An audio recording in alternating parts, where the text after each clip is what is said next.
जेठ बहू कहानी में पढ़ें कि मेरी जेठानी अपने मायके गई तो जेठ जी की देखभाल मेरे ऊपर छोड़ गईं। हम दोनों उस रात अकेले थे घर में, तो क्या हुआ यह कहानी सुने। दोस्तों, मेरा नाम सिमरन है। मेरी उम्र 26 साल और फिगर की बात क्या करूं, एकदम आकर्षित जिस्म, लेकिन फिर भी मैं उतनी सजने संवरने पर ध्यान नहीं देती। मैं और मेरे पति, मेरे जेठ उपेंद्र और उनकी पत्नी कंचन के साथ हम लोग सब यहाँ जमशेदपुर में ही रहते हैं। मेरे पति का काम के सिलसिले में बहुत बार घर से बाहर ही रहने के, लेकिन फ़ोन पर हम घंटों बात करते हैं। दिन का समय तो मैं अपनी जेठानी कंचन और उनके बच्चे के साथ बिता लेती हूँ, पर रात को जल्दी नींद नहीं आती, उसका क्या करूँ। कभी कभी तो मन करता है काश मेरे पति मुझे भी अपने साथ ले जाते, क्योंकि रात को जेठ जी के रूम बहुत ही ज़्यादा कामुक आवाज़ें आती हैं जो मुझे गर्म कर देती हैं। अब जेठ बहू कहानी का मजा लें। एक बार की बात है, जब मेरी कमर में दर्द हो रहा था तो मेरे जेठ का बड़ा बेटा अंकेश बोला, चाची जी आपकी मालिश करने की ज़रूरत है। तो मैं बोली, तू कर देगा मेरी मालिश। वो मान गया और उसने तेल से मालिश शुरू कर दी। उसके हाथ के स्पर्श से मैं गर्म हो गई और आहा आहा आहा की आवाज़ें निकलने लगी। फिर मैं उसको बोली, थोड़ा नीचे मालिश कर, थोड़ा नीचे बोलकर मेरी गुफा तक उसका हाथ पहुंच ही चुका था। और उस दिन शायद मैं उसे अपनी चिड़िया भी दिखा देती, लेकिन मेरे जेठ की बीवी यानी अंकेश की मम्मी कंचन आ गई और मुझे खुद को रोकना पड़ा। एक दिन अचानक मेरे जेठ की पत्नी को मायके जाना पड़ा, क्योंकि उसकी माँ की तबीयत ठीक नहीं थी। उन्होंने मुझे कहा, मैं तेरे जेठ को फ़ोन पर बता दूंगी सब कुछ, तू बस घर पर का ख्याल रखना और उनको खाना खिला देना रात में, कहकर वो बस निकल गई। रात को मेरे जेठ जब घर पर आए तो मैं कुछ काम कर रही थी। उन्होंने मुझे नोटिस नहीं किया और सीधे बाथरूम में नहाने चले गए। कुछ देर बाद जेठ जी ने आवाज़ लगाई, कंचन जरा तौलिया लेके आ।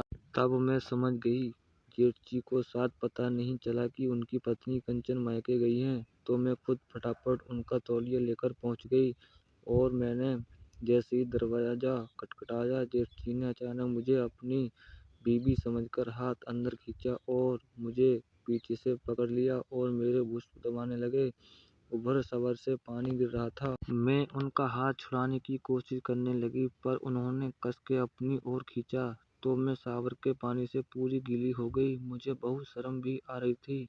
उन्होंने मेरी साड़ी को पेटीकोट को ऊपर करके चिड़िया में उंगली डाल दी। मैं आहा उम्मा आहा।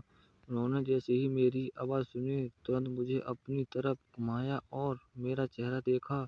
मैं भागकर बाहर आ गई। बाहर आते ही मेरा दिल जोर जोर से धड़कने लगा। मैं तुरंत अपने कपड़े चेंज किए और मेज पर खाना रखकर अपने कमरे में चली गई। जेठ जी नहाकर बाहर आए और डाइनिंग टेबल के पास कंचन कंचन चिल्लाने लगे। मुझे बहुत शर्म आ रही थी, फिर भी मैं उनके पास गई और मैंने झुकी हुई नज़रों से बोला, दीदी अपने मायके गई हुई हैं, आप बैठिए मैं खाना ला देती हूँ। मेरे जेठ जी बोले, ओह अच्छा, उसने फ़ोन किया था लेकिन मैं काम के बिजी था इसलिए कॉल नहीं उठाया। जेठ जी कुर्सी में बैठ गए और मैंने खाना ला दिया। मेरी नज़र उठ ही नहीं रही थी उनके सामने। तभी जेठ जी ने पूछा, तुमने खाना खा लिया। मैं बोली, आप खा लीजिए, मैं बाद में खा लूँगी। जेठ जी ने मेरा हाथ पकड़ लिया और बोले, सॉरी सिमरन, मैंने तुम्हें कंचन समझ लिया था।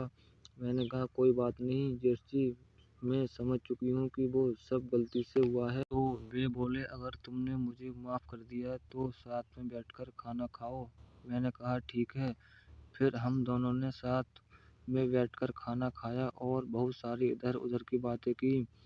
फिर मैं बर्तन को समेटने लगी तो जेठ जी बोले, रहने दो, सुबह कर लेना ये सब, अभी जाके सो जाओ। मैं बोली, सुबह तो भी मुझे ही करना है तो अभी क्यों नहीं, बोलकर मैंने काम करना चालू कर दिया। तो जेठ जी भी मेरे साथ बर्तन करने लगे। मैं बोली, आप रहने दो, मैं कर लूँगी। कैसे रहने दूँ? तुम इतना काम करती हो, मैं तुम्हारी हेल्प भी नहीं करूँ? वे बोले। फिर मेरे साथ बर्तन उठाकर किचन तक ले गए। तो मैं बोली, आप यहाँ रख दो। मैं बर्तन धोने लगी तो वो भी साथ में लग गए। मैंने कहा, आप रहने दीजिए ना। वो मेरी बात को सुन ही नहीं रहे थे। बोले, इसी बहाने तुमसे थोड़ी बात भी हो जाएगी। सारा काम खत्म करके हम लोगों ने कुछ देर बातें की और फिर मैं बोली, अब चलें सोने, रात ज़्यादा हो रही है। मेरा मन तो नहीं कर रहा था जाने का, मेरा भी दिल कर रहा था कि आज जेठ जी के साथ ही सो जाऊं, पर यह बात मैं कैसे बोलती। तो मैं अनमनी सी अपने कमरे की ओर जाने लगी। उन्होंने मुझे गुड नाइट कहा। सुबह जेठ जी उठे भी नहीं थे और मैं सारा काम खत्म करके नाश्ता बनाने लगी। जेठ जी बाहर आए और बोले, अरे इतनी जल्दी यह सब करने की क्या ज़रूरत थी? मैंने बोला, आपको ऑफिस के लिए लेट ना हो जाए इसलिए। जेठ जी ने कहा, आज ऑफिस नहीं है, मैं तुम्हें रात में ही बताने वाला था कि तुम्हें बस तो नींद आ रही थी। मैं बोली, कोई बात नहीं, आप नहा लीजिए, फिर नाश्ता लगाती हूँ। जेठ जी नहाकर आए और फिर हम दोनों के ने साथ नाश्ता किया। फिर जेठ जी ने कहा, तुम बहुत दिन से बाहर नहीं गई हो और भाई भी नहीं है जो तुम्हें कहीं घुमाने ले जाएगा। हम कहीं घूमने चलें, अगर तुम्हें मेरे साथ बाहर घूमने में दिक्कत नहीं हो तो। अच्छा, मुझे तो दिक्कत नहीं है, पर अगर दीदी को पता चला तो। मैंने मुस्कुराकर कहा। जेठ जी बोले, तुम क्यों टेंशन लेती हो? क्या मेरा इतना भी हक नहीं है तुम? इसके बाद जेठ जी मुझे बाहर घुमाने ले गए और पिक्चर भी दिखाई और फिर होटल में खाना भी खिलाया। फिर शॉपिंग भी कराई। शाम हो गई। जेठ जी ने रात के खाने के लिए इधर से ही बहुत कुछ ले लिया। फिर रात को हम दोनों ने साथ में खाना खाया। आज मैं काफ़ी घुल मिल गई जेठ जी से। मैंने लास्ट में बोला, आपने अपने छोटे भाई की कमी आज पूरी कर दी। आप बहुत अच्छे हैं। वो बोले, वो कमी कैसे मैं पूरी कर सकता हूँ? वो तो मेरे बस में नहीं है। मैं शर्म गई और बोली, आप भी ना। जेठ जी ने थोड़ी देर बाद बोला, चलो रात हो गई बहुत। मैं उठकर अपने कमरे में जा रही थी कि जेठ जी ने हाथ पकड़ लिया। तब मैं नजरें झुक कर खड़ी रही और वो बोले, तुम चाहो तो आज सारी कमी पूरी कर देता हूँ। मैं और भी ज़्यादा पानी पानी हो गई। जेठ जी सब कुछ समझ गए और मेरा हाथ छोड़ दिया। मैं अब कन्फ्यूज थी कि अपने रूम में जाऊँ या जेठ जी की बाहों में भर लूँ। तो मैं धीरे धीरे आगे बढ़ने लगी। जेठ जी पीछे से आए और पकड़ लिया मेरी कमर को। हाय, कोई तो रोक लो। मेरी गर्दन पर बालों को हटाते हुए जेठ जी ने एक किस किया। हाय, मैं तो शर्म से मर जाऊंगी आज। उन्होंने मेरी पीठ पर किस किया और फिर कमर पर, फिर हाथ आगे करके मेरे भुज को पीछे से पकड़ लिया। आहा जेठ जी, प्लीज छोड़ दीजिए ना। जेठ जी ने मैं ब्लाउज का हुक खोला और मेरे भुज को सहलाने लगे।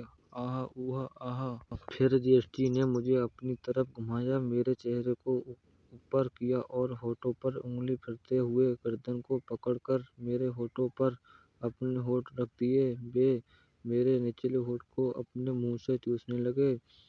सच में आज पता चला कि कितने रोमांटिक जेठ जी हैं। करीब 10 मिनट किसिंग के बाद वे मेरी गर्दन से अपने होठों को ले जाते हुए मेरे दूध को चूसने लगे। जेठ जी दोनों हाथों से मेरे दोनों कंधों को पकड़कर मेरे दूध को चूस रहे थे और मैं तो जैसे अंदर से टूटती जा रही थी। मेरी चिड़िया उहुक चुहुक करने लगी और अंदर से गीली हो गई। आहा आहा उप आहा, मेरे अंदर आग सी लग रही थी। जेठ जी ने मुझे पूरी नंगी किया और अपनी गोद में उठाकर जाने लगे। बेडरूम के अंदर सच में क्या सीन था वो। उन्होंने मुझे बेड पर पटका और जल्दी जल्दी अपने सारे कपड़े उतार लिए। मैंने देखा मोटा काला सा केला जेठ जी का। आज मैं इसी से पिलने वाली थी। जेठ जी ने मुझे कसके अपनी बाहों में जकड़ लिया और किस करने लगे।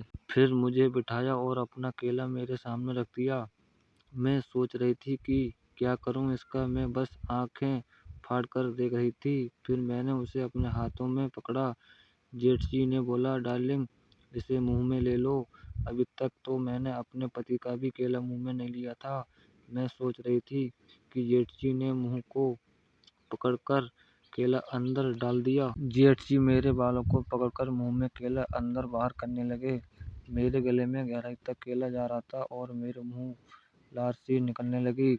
जेठ जी बोले, तुझे तो केला भी चूसना नहीं आता, पता नहीं अभी तक पिलाई भी हुई या तेरी नहीं। मैं चुप रही। जेठ जी ने मुझे लिटाया और मेरी दोनों टांगों को जहाँ तक हो सकता फैला दिया। हाय, आगे का सीन सोचकर ही सिरहन होने लगी मेरे पूरे शरीर में। जेठ जी ने मेरी चिड़िया के होठों को हाथ से अलग किया और मुंह रख दिया चिड़िया पर। मैंने तो हिचक के चिड़िया को अंदर दबा लिया और मेरी टांगें आगे की ओर आ गई और जेठ जी मेरी टांगों के बीच दब गए। जेठ जी ने फिर टांगों को जोर से अलग करके पकड़ लिया और चिड़िया में अपनी जीभ घुसा दी। मैंने जोर से बेड पर अपना हाथ और सिर पटका। अजीब सा मजा था। जेठ जी पागलों की तरह चूस रहे थे मेरी चिड़िया को। सी उई उई माँ, ओह आहा। ने उत्तेजना से बेड को कस के पकड़ लिया। अब मुझसे रहा नहीं जा रहा था।